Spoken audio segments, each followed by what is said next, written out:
magandang umaga po sa inyong lahat, mga viewers at followers ko sa ating account, ating Facebook Live.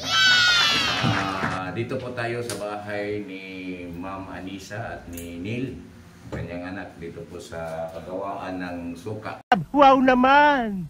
Wow! Atin po silang interviewin. Bilhin natin kung paano i-process o paano ginawa ang suka ng nilang produkto.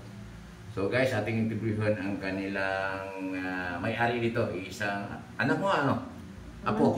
Pamangkin, si Mr. Neil. Yes po. Good morning. Okay, paano ba ito nagsimula yung negosyo nyo? Actually po, nagsimula talaga to is kanang buyer manggod sa mangga, and then pineapple, then banana sa mga planta. Nasasayangan kami sa tawag nito yung waste na classification ng planta. Then nagka-idea kami bakit din namin gawin na pakinabangan yung waste na galing sa planta. Yung kaya nakapag-study kami nito. Yan siya, sobrang tagal. Since 2019 pa, then yun, ito na yung nangyari dyan. So nagsimula kayo ng 2019 hanggang ngayon sa kasalukuyan. So mga kaibigan, ang kanilang produkto at kanilang negosyo nagmula noong 2019. Wow! Ito ay galing sa mga waste ng mga yung mga hindi nabili ng mga produkto na parang hindi natin sabihin na overripe, pero mapakinabangan pa, no? Ito ay ginawa nilang suka. Ito pong suka nila ay pasar ng approve ng FDA, no? At mayroon din silang mga permit. Ay pakita natin sa sunod natin ngayon. Ito po ang suka nila, guys. Ginawa nilang suka. Ito po ay vinegar pineapple. Masarap ito at saka maganda din ang quality kasi malinis ang kanilang paggawa. Ito pong suka nila ay mayroon ding mga saging, pinya at saka mangga. Ito po yung saging. Ito po yung saging. Ito po yung saging. Ang kanilang produkto. And then, so, isa, ito? mango. Ito ang mangga, guys, mangga. So mangga ang kanilang ginawang maging suka. So masarap ito sa sausawan at saka mga halo ng mga ricado o ipang-ricado niyo sa inyong mga pagkain. Itong suka nila tested and proven na ito dahil mayroon na silang certificate mula sa FDA at saka certificate mula sa ating gobyerno. Wow naman!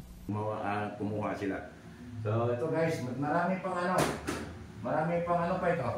Galon. Isang galon.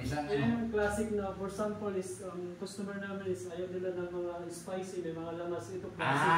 Ito walang spicy. So mayroon tayong mga walang spicy, guys. May spicy tayo na may sili. Ito walang sili ito. So kung kailangan ninyong magbili ng may sili, mayroon din tayong may sili. At saka kung gusto niyo walang sili, ito po ang ating bilhin. At kung gusto niyo magbili, guys, ng paramihan, mayroon kayong discount pang wholesale. Kung gusto kayong magnegosyo, negosyo ninyo ang produkto nila.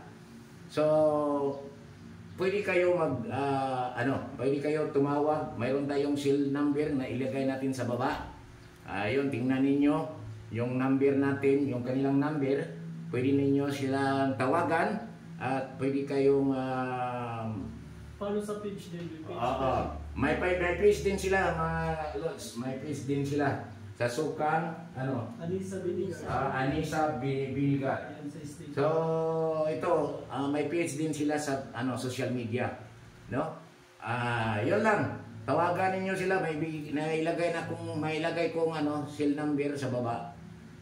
Yun, tawagan niyo sila. Gusto niyo magnegosyo.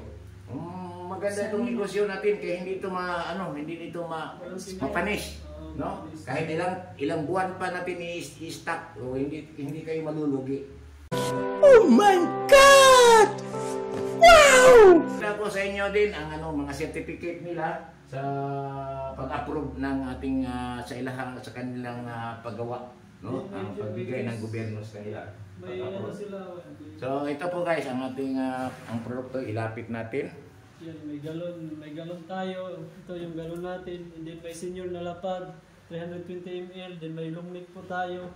Yan yung mga natin. Then may mga ganito po tayo, plastic. Kung gusto nyo is punta ng beach, no? Ayaw nyo nang mabasag yung galon. Ito may plastic po tayo. Then ito, may tayo, may junior na lapad. Kung gusto nyo, maliliit lang. Yan, yan siya. Okay guys, ganito ang ilang kanang pag-process nila guys. Malinis ang kanilang malinis ang kanilang pag-process sa kanilang produkto guys. Ito po ang i-process pa ito. Ito po ay hindi pa masyadong naging suka. Ito po ay kanila pang ipa-process. Mayroong mga nakasulat diyan na kung kailan ang maging suka ito at kailan din nila iriripakin bago maging suka, no? Ito ang drum. At saka itong drum, may laman ito. Pineapple po to guys. May pineapple. Ng prutas So, natin. pineapple ito ay nilagyan ng pineapple. Mga ilang araw maging suka ito. Actually, is 55 days talaga siya. Ang kuhan is ang fermentation. Pero pag nandito yung prutas po is mga 4 days, mag-harvest na kami dito. Then ito na yung nangyari. Diyan yung katas. Ito na mangyari. Ito na. Yung katas niya. Okay. Yung mga iba, yung ito. Ito is nilalagay namin dito is banana. Banana. Yung mga drum is pineapple. Pineapple. And then itong mga glass, saging. Puro yung banana. Yung mga glass. Okay. So, ang kuha naman is mango. Ang mango po is dito natin nilalagay. Yung glass na to. Tisamingo. Iba-iba yung lagayan kasi para walang contamination po. Okay. Iba-iba ang mga lagayan para hindi magkahalo-halo ang lasa. Baka kung magkahalo-halo, bakit naging ito, lasang mangga na may suka o lasang saging na may mangga. Bago process sa botulya, ilagay na luto-lutoin dito ng 1 hour sa stainless. Hindi pwede Okay. Ito ang lagayan mo din ang mga stainless na lagayan guys. Yan lulutuin. Ito dito lulutuin ang suka. Ang botulya. Ang botulya. Ang botilya. Ng 1 hour. Pagkukuluan muna ang mga botilya bago lagyan ng suka. Yes, mainit pa. Yun, naka-purify talaga. Itong suka, ilagay, dito naman namin lulutuin na 15 minutes. 15 minutes sa pressure cooker. Hindi pwede. Tapos kung lamas namin, lutuin namin na 10 hours. 10 minutes. Baka kung may bacteria, mawala na. Okay. So, Kailangan na hindi ba process namin sa botulya, mainit-init pa ang botulya at saka yung suka. okay. Standard po tayo. So, mayroon silang timbangan, Lods, mga timbangan nila na kailangan titimbangin nila muna para sakto-sakto ang timpla sa kanilang paggawa ng suka. So lahat talaga naka-measurement at at mayroon ding ito. May tinatawag po kami din na pH meter, kumbaga requirements to ng DOST. Yun, ito po yung tawag nito yung pang pH sa vinegar natin. Kung acidity, kung papasal siya. Actually, pH 4 lang talaga yan, pababa, huwag kayong pH 5 pataas kasi okay. kung magsobra ng acidity, tatapon talaga. Hindi na pwede kung magsobra ang alcohol. So, mayroon kayong measurement na para sa alcohol na tamang-tama lang ang content sa suka. Na Ang kasim niya, kahit marami na itapon namin. Tapin namin, kahit sabihin na natin, nalugi tayo dun sa expenses ng mga prutas. Okay. So guys, ito naman po ang kanilang mga certificate mula sa ating government. Ito po ang ilahang natanggap na certificate galing sa FDA, DTI, Ayan, ayan, certificate. Ito, oh, binigyan sila ng certificate ng FDA at sa permit natin sa city na ang kanilang produkto ay talagang sulit at may quality talaga, no? Kaya ano pang hinihintay ninyo? Kontakin nyo na ang may-ari nito, sila si Mr. Neil Sobrete. Ano pa pang apelyido mo? Sobrete at saka si Ma'am Anisa Abillanida. So ito po ang may-ari dito, pamangkin niya po ito. Katuwang niya sa kaniyang negosyo. So ito po guys, maganda itong gawin natin no, negosyo dahil hindi tayo malulugi kasi hindi ito mapapanis. So dito na lang po natin i-cut off ang ating pag-interview nila ni Shernel no sa kanilang negosyo na Sukang Pinoy no nga may iba-ibang lasa, saging, mangga at saka pinya. So 100% po yan is katas ng prutas. Oh, katas 100% katas ng prutas o pinya o saging o mangga. So antabay lang po guys, kaya mayroon pa tayong ipapakita paano ni-process ang kanilang mga produkto, yung mga wish na ginawa nilang abono. So punta tayo sa likod.